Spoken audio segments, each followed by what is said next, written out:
Hey everybody, welcome back. What's going on, folks? I'm Jay, I'm Chris, the bird nerd, and and we we are are the the bird Bird brains. Brains. That That's one getting was better. good. Yeah, That's it getting is getting better. better. I Yeah, like that. we're really we're cleaning it up, as Hey, you no, might no say. pun intended. There we go. So today we're going to talk about canaries. No, just kidding. We're going to talk about cleaning bird cages. The The dreaded cleaning and how we do it. the underside of the hobby, if you will. Yes, yes, I agree. Well, we were just talking about this. I think there's no secret that birds poop. They poop a lot. Way Um, too much. I think that's my wife's biggest complaint about birds. She's getting over it now, but she used to have like a fear of birds because she was at the beach one time in high school, got pooped on by a seagull, and it just like ruined her whole life. So she ended up with me, just all downhill from that. So, yeah, I mean, on average, I think the number's like every 20 minutes or so, birds are going to poop. Now, they don't poop a big amount at once. You get, a finch poop is roughly what, size of a grain of rice? Yeah, grain of rice or like a pinhead on a needle or something like that, like the big round ones. And they're usually easier. Usually they're easier to clean up. They kind of stay together and you can quickly wipe it up with a paper towel or something like that if they're pooping outside the cage. So Right. definitely But easier to clean up and manage. so that's, figure three poops an hour per bird. Now, we both have close to 100 birds. So that's close to 300 poops an hour. You could see where things get messy. Now, in addition to that, I'd love to say like, and that's all we have to worry about with bird mess, but that's not true. So birds shed feathers, either on purpose or by accident. But Yeah. sometimes they'll help each other shed feathers. Yep. Um, they can put out feather dust. Some species are dustier than others, like cockatiels in I was particular, gonna say a lot very of your dusty. Australian species have a lot of Yeah, dust. a lot of feather dander, and then Yep. probably the most annoying one from an outside bird keeper perspective, as in someone who keeps their birds outside, is spilled seeds. Yes. And Um, it's always everywhere. yeah, and not just good seeds that they could eat and didn't eat, but seed husks. So Yep. finches will actually crack the seed and eat, the actual meat of the seed, and then you get two shells every time they eat something, and they eat a Yep. lot. And then they fly away and it just sends Whoosh. those empty shells everywhere. And it's one thing I mentioned with you earlier, Jay. Doesn't matter the setup you have. You could have the best setup, and I've tried so many different seed catchers and feeders and things like that. And there are things that help, right? Things that can help reduce the amount of seeds or feathers flown everywhere, but it's the inevitable. It's gonna happen. So it's something that you need to expect and something that you need to be prepared for. If you keep one bird or 100 birds like us, there's gonna be a mess.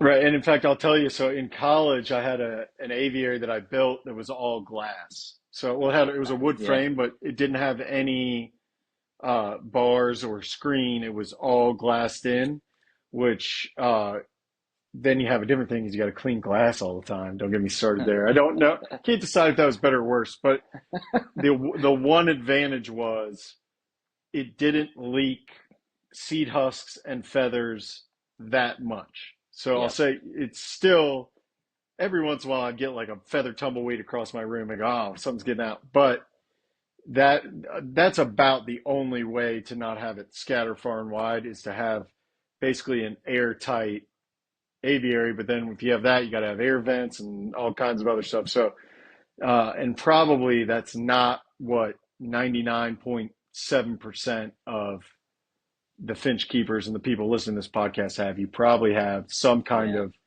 yep. open cage. I've seen like the curio cabinets, like the old antique Yeah, cabinets that the people have aviaries. transformed into little mini bird cages and aviaries, things like that, which are really cool. And it does contain a lot of that seed, but there's still a mess inside. You got to clean out every time you open up that door and the finches are flying. Yeah, It's gonna kick them out too. I mean, yeah, there's always going to be seeds and poop Yeah, somewhere with the birds.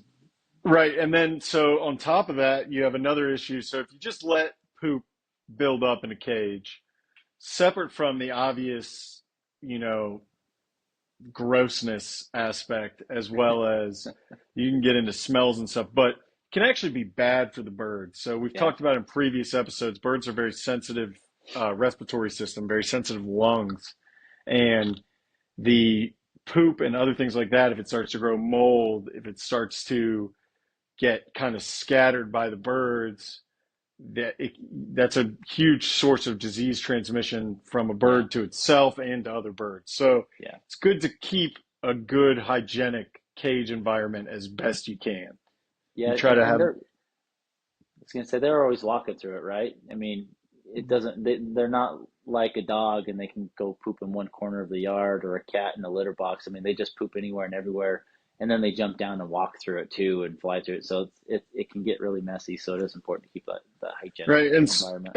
and that's what we were talking about. So I think the first thing I'll say is there's some things you can do to mitigate it to begin with. So I want to start with those. They're very basic things, but it took me an embarrassingly long amount of time to figure this out. So when you're putting perches in the cage, when you're designing your cage, you're going to build a cage, things you should think about.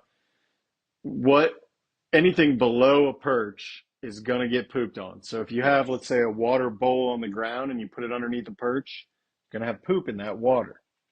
So like if you go to my Instagram, you look at the videos of my water system in the aviary, you'll notice I have perches all around the top except for the section above the water system.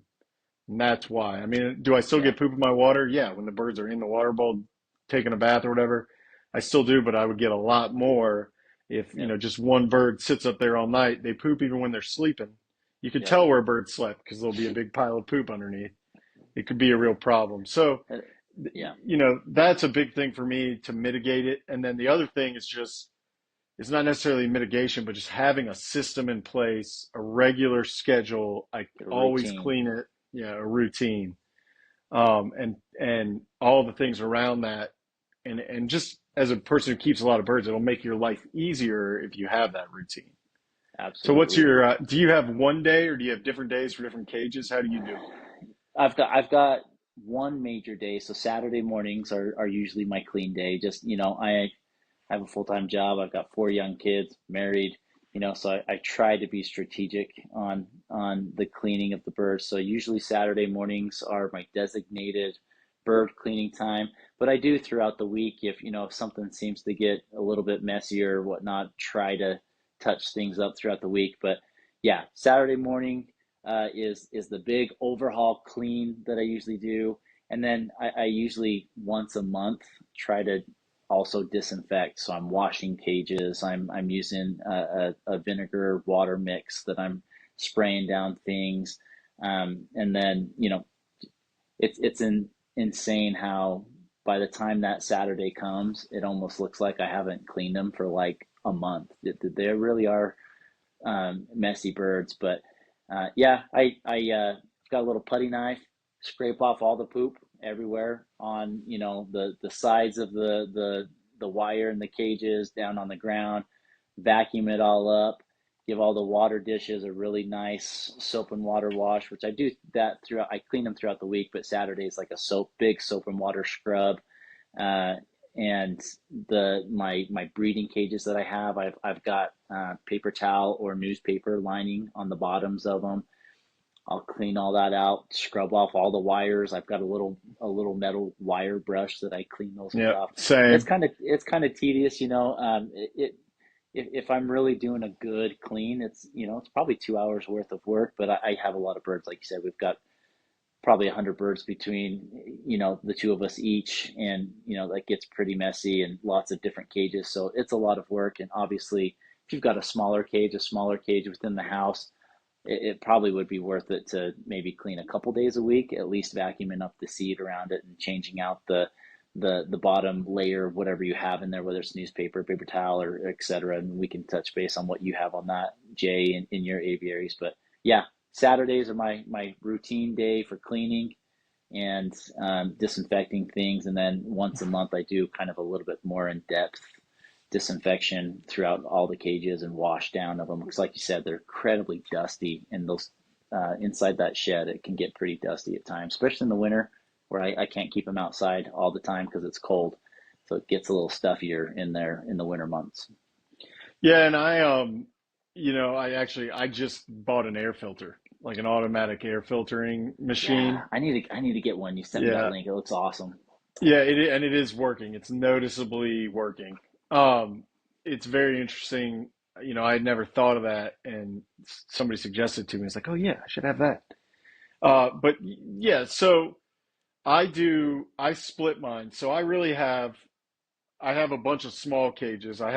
They're all numbered. I believe I have 11 cages total that Nice. are semi-permanent, but the only two that are always in operation, or actually that's wrong. I have three that are always in operation. Um, one of those is a one of my top flights for the pair of borks I have that the male bork doesn't get along with other birds, which is rare for borks, but he's a special case. So they live alone, and then I have my parrot flight, which is eight. It's 5 feet tall, 8 feet long, 3 feet deep, and then I have the big aviary, which is like 400 square feet total. And so what I do is I clean on Saturday during my kid, same thing as you, busy life. During my kids' nap time on Saturday, I'll clean the big aviary. And then during my kids' nap time on Sunday, I clean everything else. So I have Nice. it split into 2 days. But yeah, again, I think it takes me about 4 hours. But when I say clean, I change all the waters, clean everything, replace all the substrate underneath, Yeah. and um, and yeah, do the same. I mean, I think we have the same three main tools. So the we both have a putty, like a paint scraper. We both have a good vacuum cleaner, and Hmm. then we both have a wire brush, which we found that out kind of talking about this today. So I think that's a good sign if independently those are the three tools that we came to. Those are probably the right three tools to recommend, right? Um, and then a thing I do differently from you, for all my cages, which I have some cages that are above another one. Like I have those holding, if you go look at my Instagram, you'll see it. I have those holding cages, or I guess on YouTube, but above the inside of my main aviary. So the birds just poop through a grate into there. So I clean out that one cage, and in the process, I clean four cages more or less. I still have to do poop scraping in there, but it's a little easier. However, that's another consideration you have to have if you're going to quarantine or something like that. I couldn't do it in those cages because they're pooping in. So only birds that come out of the big aviary can then go to those cages. Yeah. Um, and then, yeah, and so I don't typically scrub down my wood. I do spray it down for mites, and if it's really bad, I will scrub it. But typically, I just scrape and dump that, and then vacuum everything. But I use outside in the main section. I use Simple Green organic, very diluted. I don't use a ton, but I find that to work really well, and the fumes don't affect the birds. And then I also use that on the AstroTurf that I use in the bottom of most of my other cages. Nice. Um, Right. I have two sets. I'll show you some. I have some right in front of me for Einstein's parrot stand, but it's got poop on it, so I don't want to be shaking it around. Um, but so I just have two sets of AstroTurf. I got it at a, Home Depot. There are a bunch of different kinds. Make sure you're not getting the kind that's supposed to be carpet. There are some forms that have like fabric underneath. That's no bueno. You want the all plastic kind. And so what I do is I have two sets. I have one set that I've just cleaned that's ready to go. So when I pull everything out, I'll vacuum and then I put in the new AstroTurf. I take the old AstroTurf, hose it off, put Simple Green on that, scrub it, and then leave it to sit in the sun, which UV also a very powerful disinfectant. So that's how I I love manage that. that. Um, and then I've got also kind of in the same vein, I've got my water systems, and I just put out a video about this. I've got a couple of videos about it, but my water system set up in my constantly running cages. so that I don't have to change the water every day. The way I do that's really simple. I just have a huge volume of water in a reservoir with a pump up to the place where the birds can access it. So even, and then I do put like a drop of bleach in that water. You don't want to go too heavy on the bleach. You'll injure your bird's livers and kidneys, but just a drop. That way, throughout the week, if they poop in it, if they leave seeds in it or whatever, it's a big enough volume. It's kind of like the ocean. There's so many, fish and people and stuff that are using the, trash and using the bathroom in the ocean, but it's enough that it distills it and it doesn't poison you every time you get in the ocean. Yep. Same thing. Yeah. All of this is stuff I've developed over time, just like as you grow in volume of birds and how much you're doing, how much you want, Right. to keep, you've got to figure out how to make it easier. Yeah, and I was gonna say, I mean, thinking of the easier piece, so I've got a water system set up as well, but the hard part in Utah is in the winter months, I can't use that water system because our pipes will freeze, Ice. right? Because it gets too cold. But Yeah. in the warmer months, I can use that, which eliminates a lot of the maintenance, right? And honestly, health concerns too, because it has a continual water flow which is really nice for the birds. And you use the AstroTurf. I have cement floors on mine, and then in some of my individual cages, they're kind of like the metal tray, right? That you slide in and out. And I've just used Yeah. newspaper and paper towel. But there's other breeders that I've seen that have like sand or different, wood, different types of natural dirt aviary floors, things like that. So there's a lot of other options out there. But yeah, do what's best for you, but also look at what is easier for you and easier for the birds, what's healthier for you and for the birds, right? And try and find that balance. If you've got a lot of birds, I, actually, I like the turf idea, Jay, and that's probably something that I might even look at adopting because, it sucks scraping up the cement every time and Well, and spraying it down and things like that. And it takes a lot. And so it might be nice to just pull that out, give it a good spray, let it sit out in the sun and disinfect things like that. So that there's options out there to help it be a and little bit easier. there are downsides to the AstroTurf, so it's expensive buying into a bunch of AstroTurf, but it's Yeah. a one-time thing. And then, um, except for that, birds will tear it up to make nesting material and stuff. So you'll notice after a while the corners start to fray away and things like that. So you have to replace it about once a year. But yeah, I find it better than the paper. Now I do want to say there is a time I always want to use paper, and that's if you have like a sick or a quarantining bird, you want Yeah. to use paper, and that way you can see their droppings clearly because Yeah, that's a great for sure. indicator of bird health. And you can't do that with the AstroTurf; it just doesn't work. Yeah. Yeah, I So agree. there are times when I use paper. I've never used the wood chips. I've seen people that use those pellets that Uh-huh. kind of looks Yeah. like kitty litter. Hmm. I'm probably there are also some pine shavings that can have toxic fumes. I'm probably really out on any kind of wood shaving, especially if the bird has access to it, with the exception of I do use some wood shavings in nest boxes for certain species sometimes, but um, I'm pretty out on the wood shavings. They get gross really fast. They hold water. They get wet. They get moldy. Yeah. Some birds like Borks, you have to have them for breeding, but Yeah. I wouldn't ever use that as a substrate. I think See, that, and I and think and a I lot of that's I outdated. for yeah, and for me, I do use the wood shavings in the wintertime because I have an old shed, so when it's warm enough that it's raining, in the wintertime, I get a lot of moisture that seeps underneath. So I will throw out the wood shavings to soak up the moisture. But then the next day I'm cleaning it out. So I'm Right. using it more as to clean up the wetness, not as a substrate to use day in and day out. But I do use that. But yes, there are certain wood shavings that you want to avoid. I usually do the aspen shavings because they're not as toxic. They don't carry as much, fumes, things like that, and different ingredients.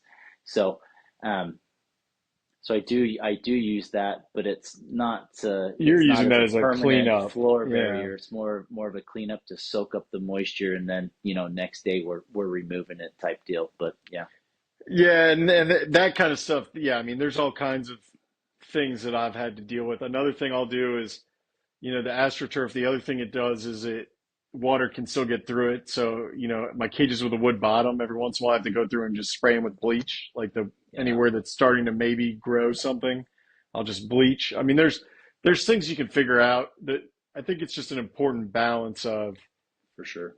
keeping things clean, keeping on a schedule, and trying to keep your birds healthy, and finding the best method that works for you for that. And I have some dirt floor in my outdoor aviary. So every couple months, I just muck all that out because it starts out as this beautiful wood chip kind of mulch thing with dirt, and then it ends up being like bird poop soup. Yep. So every once in a while, I just take that out. It makes great fertilizer if you don't mind doing some weeding. But yeah, if I just left it in there all the time. When I first did the outdoor aviary, I just put a bunch of rocks down with sand underneath, Uh-huh. thinking, the birds would be on the rocks. It would go down to the sand and it would kind of just go into the ground. And that didn't work at all. After about Gets 6 months, gets it was, pretty mucky underneath. yeah, after about 6 months, I just had this weird like poop swamp. And I was Yeah. like, all right, no more of this. And so I just switched to the bare concrete that I could scrub and then the dirt I could replace. Yeah, So I like that. it's all about figuring out, if you live like I know I've got some followers that live in like Arizona where it's always hot and it's always dry, and I'm like, oh, or like Southern California, I'm so jealous. Where I live in literally the rainiest city in America. People think it's Seattle. It's not. It's Mobile, Alabama, and we have something like 235 rain events a Oh year. my So goodness. in the summer it literally rains every afternoon. So the ability to scrub and keep it clean is really important. If I lived in Arizona and I had dirt floors, I might just go in every once in a while, scrape the top layer of dirt off, call it good. But Yeah. you got to figure out what works for you. Yeah, and I would say the same thing for cages, right? If you just have a few birds inside a cage in your home, look what works best for you. They do have, outside liners that you can put up that tries to catch a lot of the seed from flying out, things like that. Yeah, do what's best for you, but do your homework too. You don't want to put something that's toxic in or something that the birds can try and eat and then it harms them, things like that. So pay attention to what you put in there, but also, like you said, Jay, it's important to have a routine, have a cleaning routine, whether it's several times a week or, one big time a week, whatever that is that suits you. But we want to make sure, one, the birds are healthy and that stems from a healthy environment that they're living in, right? So we want to keep Right. their cages and their homes as clean as we possibly can on, as frequent of a cadence as we can as well, right? And so do what works best for you, but, try to uphold those standards of cleanliness and find what works better for you in your home and for your birds and the environment that they're in. So, Absolutely. All right. Well, I think that's cleaning. Again, if you got questions, shoot us a DM. Check out we both have at least one cleaning video. yeah, So if you have questions, ask. We're here to help. We want to help. Happy to help. yep. I just You put can one out a few weeks back. So, Yeah.